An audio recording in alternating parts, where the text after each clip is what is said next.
महाराष्ट्र में रामगिरी महाराज और बीजेपी नेता नितेश राणे के खिलाफ एक्शन की मांग का मामला अब तूल पकड़ता जा रहा है। असदुद्दीन ओवैसी की पार्टी AIMIM ने सोमवार 23 सितंबर को छत्रपति संभाजीनगर से लेकर मुंबई तक शक्ति प्रदर्शन करते हुए राष्ट्रीय ध्वज के साथ संविधान रैली निकाली। इस दौरान इम्तियाज जलील ने क्या कहा, सुनिए। देखिए, मैंने वादा किया था कि मैं मुंबई तक आऊंगा। मैं मुंबई आ चुका हूँ और मुख्यमंत्री एकनाथ शिंदे साहब का जो जिला है वहाँ पर आया हूँ। मुझसे कहा गया था कि तुम नहीं आ सकते हो। मैं अल्हम्दुलिल्लाह बहुत तादाद के साथ आया हूँ।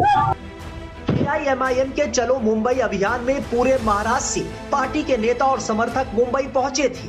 वहीं वारिस पठान ने अपने सोशल मीडिया हैंडल X पर एक वीडियो पोस्ट कर कहा, सरों के समुंदर का सैलाब उमड़ आया आज।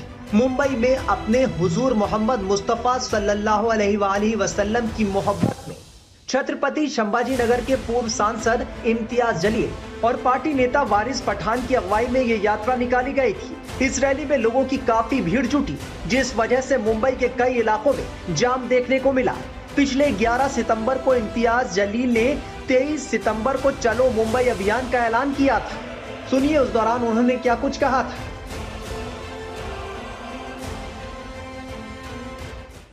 देखिए साहब, सरकार जानती है कि महाराष्ट्र के अंदर जो हरकतें हो रही है वो सरकार द्वारा ही चलाई जा रही है। पुलिस का कैसे इस्तेमाल किया जा रहा है, बहुत दुर्भाग्य के साथ ये कहना पड़ रहा है। आज महाराष्ट्र में जो जाति, धर्म और मजहब की दीवारें खड़ी की जा रही है, जो दंगा भड़काने की कोशिशें की जा रही है, जो स्टेज के ऊपर खुले आम मुसलमानों को गालियां दे रहे हैं, ये धमकी दे रहे हैं कि हम मस्जिदों में घुस कर मारेंगे, तो क्या ये के क्रिमिनल एक्ट नहीं है? क्या इसके ऊपर कार्रवाई नहीं होनी चाहिए? नहीं हो रही है। इस वजह से हमने ये फैसला किया कि हम मुंबई तक जाएंगे और महाराष्ट्र की सरकार, विशेषकर मुख्यमंत्री एकनाथ शिंदे साहब, जिन्होंने उस रामगिरी का समर्थन करते हुए ये कहा था की तुझ्या केशालाही आम्ही हात लावू देणार नाही, म्हणजे इसका मतलब ये है कि जो मानसिकता इस रामगिरी की है वही मानसिकता लेके महाराष्ट्र के मुख्यमंत्री अगर काम कर रहे हैं, तो हम उन्हें यह एहसास दिलाने के लिए जा रहे थे कि ये देश चलेगा तो कायदे के हिसाब से, ये राज्य चलेगा तो कानून के हिसाब से चलेगा। यहाँ पर आप संविधान के हिसाब से कार्य करिएगा। उसमें इस तरीके से किसी एक जाति, एक धर्म के हिसाब से काम मत करिएगा। साथ ही साथ हम पुलिस के वरिष्ठ अधिकारियों को भी ये बताने के लिए जा रहे हैं, महाराष्ट्र का इतिहास रहा है, एक से एक फाइनेस्ट ऑफिसर्स हमने पुलिस ऑफिसर्स महाराष्ट्र के अंदर देखे हैं। क्या वजह है कि 60 FIRs रजिस्टर होने के बावजूद भी कोई पुलिस वाला काम करने के लिए तैयार नहीं है, एक्शन लेने के लिए तैयार नहीं है। इसलिए नहीं लेने के लिए तैयार है कि इनके माई बाप जो है, जो मुख्यमंत्री है, वो आके कहे हैं कि नहीं, इसको कुछ करना नहीं है, इसके बाल को भी धक्का लगना नहीं चाहिए। जब उन्होंने कह दिया है तो उनके नीचे के जो प्यादे हैं वो स्टेज के ऊपर खड़े रह के मुसलमानों को हर रोज गालियां दे रहे हैं। तो हम सिर्फ अकेले मुसलमान जा रहे हैं ऐसा नहीं है। मैं आपको ये बताऊं कि हमारे हिंदू समाज के एक हमारे भाई और बहन ने, उन्होंने 100 गाड़ियां इसके अंदर शामिल कराए हैं। अपने पैसों से उन्होंने 100 गाड़ियां इसके अंदर शामिल करवाए हैं और सिर्फ उन्होंने ये कहकर करवाए हैं कि महाराष्ट्र के अंदर जो चल रहा है वो कायदे, कानून, संविधान के हिसाब से नहीं चल रहा है। आपने जो पहल की है, हम आपके साथ। सर कहाँ से वाले हैं, तो मौलाना आजहरी के बारे में भी कुछ बात करने वाले हैं या उनको लीगल एड प्रोवाइड कराने वाले हैं? देखिए, हमने कुछ मुद्दे रखे हुए हैं। उन मुद्दों के अंदर हम ये चाहते हैं कि देश के अंदर कुछ ऐसा कानून बने कि जहां पर कोई भी किसी भी जात, धर्म या उस धर्म के जो महापुरुष है उनके बारे में कोई भी किसी तरह की बयानबाजी नहीं होनी चाहिए, और अगर होती है तो सख्त कानून इसके ऊपर होना चाहिए। दूसरी हमने मांग की है कि ये जो राणे टाइप के पिलुआ छोड़े गए हैं, इनके ऊपर कार्रवाई करेंगे या नहीं करेंगे? आप ये समझ रहे हैं कि सिर्फ जबान उसके मुंह में है और हम गूंगे, मुक्के और बहरे हैं, हम कुछ बोल नहीं सकते हैं करके? बोलना हमें भी आता है, लेकिन हमारी संस्कृति, हमारी तहजीब और हमारा मजहब इसकी इजाजत नहीं देता है कि हम किसी दूसरे मजहब के बारे में, दूसरे धर्म के बारे में हम इस तरह की बयानबाजी करें। तीसरा हमने ये कहा है, जो है उन्होंने सिर्फ एक शेर पढ़ा था, उस शेर के अंदर किसी जात का जिक्र नहीं था, किसी धर्म का जिक्र नहीं था, किसी इंसान के बारे में नहीं कहा गया था। उस शेर की बुनियाद के ऊपर 1 साल से ज्यादा का वक्त हो गया है, वो जेल में है। तो क्या इस तरह का कानून चलता रहेगा साहब कि जिसको जो बोलने की इजाजत हमने दिए है तुम बोलो, हम कुछ नहीं करेंगे, और खास लोगों ने अगर जरा से अभी कुछ कर दे, हम मुफ्त भी कर दे ले, तो हमारे पीछे पड़ जाएंगे, और वो खुलेआम नंगा नाच कर रहे हैं, उसके ऊपर कोई कार्रवाई नहीं करेंगे। तो हम चले हैं मुंबई की तरफ, जाके हो तो संविधान देंगे, उन्हें याद दिलाएंगे कि साहब इससे कब देश चलेगा। कहाँ से लोग आपकी इस रैली में तब मुझे नहीं पता है, लेकिन मैंने पहली मर्तबा ये कहा था कि महाराष्ट्र के इतिहास के अंदर इतनी बड़ी रैली नहीं होगी करके। आप नासिक के बाद देखेंगे, मैं यकीन के साथ कह सकता हूँ कि हिंदुस्तान की तारीख के अंदर इतनी बड़ी रैली नहीं निकली होगी जो आज आपको देखना। नीतीश राणे के जिस बयान को लेकर बवाल मचा है, उस पर खुद नीतीश राणे का क्या कहना है, सुनिए।